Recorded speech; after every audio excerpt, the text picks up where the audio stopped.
Okay, so here's my thought for the day. I do believe that every narcissistic relationship is a threesome. You might be like, Dr. Ramani, say what?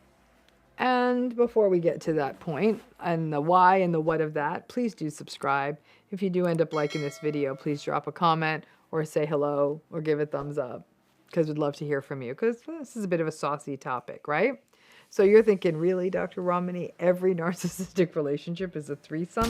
What do you mean by that? Well, it's true. And it's all about the triangulation. Triangulation isn't just about gossip and people turning people against other people. It goes a bit deeper than that. Now, by now, if you've been watching this channel, reading everything you've read about narcissism, you already know what the narcissistic relationship cycle is. You probably know it better than an expert does at this point, right? Love bomb, devalue, discard, hoover, rinse, lather, repeat. We know the cycle. However, I gotta tell you, just about every narcissistic relationship I've ever heard about seems to have a third or a fourth or a fifth person in it. You might be thinking, what are you talking about? Why is that? It's all about triangulation. So you know this, we've talked about this. Triangulation is a way for the narcissist to maintain a sense of power and domination, and something we have talked about a lot on this channel. There are different ways this sort of non-consensual threesominess can go down. So let me give you some examples so you know what I mean about the sort of threesome nature of all narcissistic relationships. You're in an intimate relationship with someone, or romantic relationship, and they're always staring at other people or noticing other people, not in a subtle way, in a sort of rude and obvious way when they are in your presence. Or mentioning people, I don't know, people they know, people they've met at work, or people from other contexts in their life repeatedly, usually in how much like, oh, that other person's so smart, or so fun, or they talk about what they're wearing and how much they admire each other. And they talk about them just enough that you wonder if something inappropriate is happening between your partner and that person that they're always mentioning. Or your partner talks about their former partners and ex-partners and ex-girlfriends a bit too much. Or your partner compares you a lot to other people. Initially, this may seem like passing comments, but as you enter the devalue and then definitely into the discard cycle, it becomes downright mean. Saying things like, well, why can't you make as much money as such and such? Or my brother's wife managed to get the baby weight off. Like really kinds of mean compare-y things. Or having strange boundaries with family or friends. And these folks, these sort of people, these families, these friends, who are often the narcissist's enablers or their supply, can often become a constant presence sort of in your relationship. And they're there to constantly prop up the narcissist, which then gives the narcissist even more power and leaves you more isolated. Or kind of shady, uncomfortable social media behavior, like your partner liking inappropriate photos posted by other people, or DMing, or seeming to have rather emotionally intimate and inappropriate relationships with people in that space, which feels disrespectful to you. Or they're constantly flirting. They tend to flirt with restaurant servers, store clerks, bartenders, reception staff. And if you point it out, they tell you that you're too sensitive. Or they tell you about these things that happened in their day-to-day lives that give them supply. And they do that a lot, not just once. So they'll come home and say things like, oh, someone asked me for my number today, or a person in the grocery store wanted to know if I was single and they thought I was hot. Or remember that guy that we were talking to at the gym? Well, he told me that you better treat me good because he would be ready to swoop in because you're so lucky to have me. It's always like this kind of like, why are you always talking about these other people? Now, keep in mind, for this to be a thing, there needs to be sort of a plausible element to all of this. Obviously, if the person being hit on is laughing about the one time this happened in the last 10 years and is sharing it, I don't know, in silly jest, like, yo, I went to the grocery store in my pajamas last night and someone told me I was pretty and you both laugh about it. I'm not talking about those stories. I'm saying time after time after time, they're talking about how everybody is hitting on them, right? We're talking about that narcissistic person who's going out into the world looking for validation, and they're definitely getting it, and they feel the need to share it with you as their partner. Listen, if you can think of other examples where narcissistic people always seem to bring other people into your relationship, and other examples where you felt like in your relationship you almost had to keep making space for another person, please drop it in the comments. I'm just giving a short list. It'll be interesting to see what other people's stories are like. So you might be thinking, then what the hell is all this threesome triangulation about? Well, it's a few things. It's the narcissist sort of saying to you, hey, you better watch out because other people notice me, and basically I could get new supply without saying that out loud. It's just the narcissist almost kind of putting you on edge. And I really do believe it's a projection of how they always feel on edge and how they fear rejection and fear abandonment. It relates to their impulsivity and their poor boundaries. It relates to their entitlement. They believe truly that they can do, like they walk around saying, I can do what I want, I can say what I want, and I don't really care who it affects. It's a way to keep you in your place in the relationship, again, by keeping you on watch. Basically, the message is, you better not fall out of line because your replacement is right around the corner. At least that's sort of insinuated. It's about maintaining control through humiliation, which can then lead to self-devaluation in the person in the relationship. All of this also fosters a bigger buy-in for you in the relationship. It strengthens the cognitive dissonance. Because let's face it, we as people, we instinctively want something more if we suspect someone else wants it. Come on, how often have you purchased some piece of junk that you didn't need because it was the last one that was available or they were selling out, right?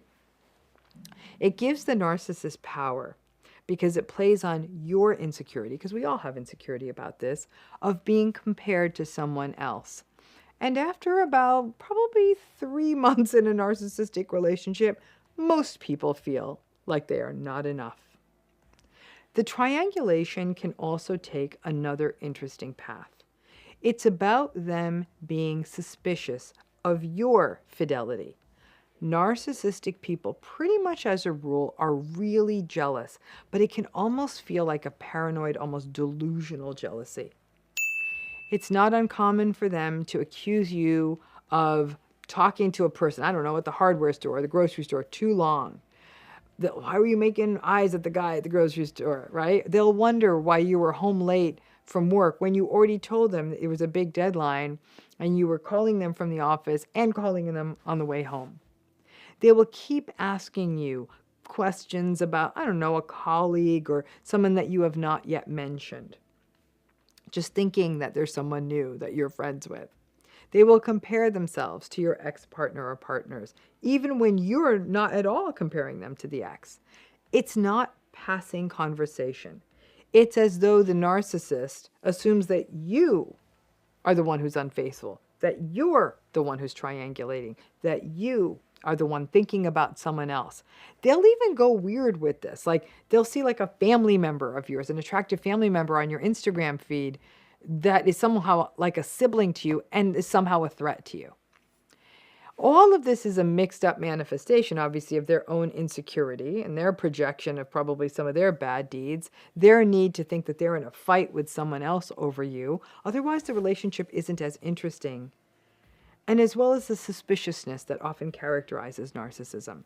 So although you are completely committed and faithful to your relationship, you may constantly have accusations thrown at you that you're not, or that there's something sort of dodgy about your behavior. And in a way, and this is where it gets really dicey, narcissists almost seem to be more interested in you and simultaneously enraged at you if they perceive that there's some third persons or third parties kind of flirting with you or you're flirting with them. Lots of people will feel that the narcissistic person is more interested in them when the narcissist suspects that someone else is interested in you. Like I said, these relationships are always sort of a threesome. Now, as we know, infidelity is the narcissist ground game. And I am sorry, but I really struggle with this concept of the healthy parts of infidelity, like this idea that infidelity can make a relationship stronger. I've been a therapist for a really long time, and I have worked with many clients who have experienced or have engaged in infidelity. I have no judgment about it, but I gotta tell you, I've never seen one of those relationships become stronger ever. I have seen hurt, I've seen betrayal, I've seen it result in self-doubt and anxiety and anger, but never growth.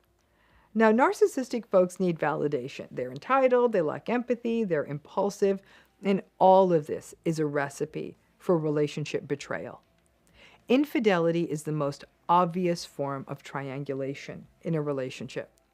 The narcissistic person gets a perverse sort of power from it, a sort of spoiled child getting away with something. But the stakes, which are often another person's mental health, don't even register for the narcissist. And again, there's that lack of empathy, which is often playing a role here. But this sort of triangulated nature of all narcissistic relationships is often a theme that may have dogged you from early in your life. Narcissistic parents often compare siblings to each other, or even may imply that other children that you're not even related to are better than you. Oh, she's so much nicer to her mother. He does so much better in school, or whatever. There's always someone else with a narcissist. One relationship with one person just doesn't work for them. So yes, if you are in a narcissistic relationship, whether in how they talk about people or whether there actually is, it always feels like there's someone else in the relationship with you. Like I said, it's always a threesome. Maybe not literally, but the third parties are always lingering out there somewhere, whether you're being compared to them, whether they're being stared or flirted with, whether they're actually in a relationship with them. And that may not be what you signed up for. Listen, there are people out there who prefer 3 people in a relationship, and that's fine. I mean, I think people need to do what works for them, as long as everyone in that relationship is consenting and comfortable.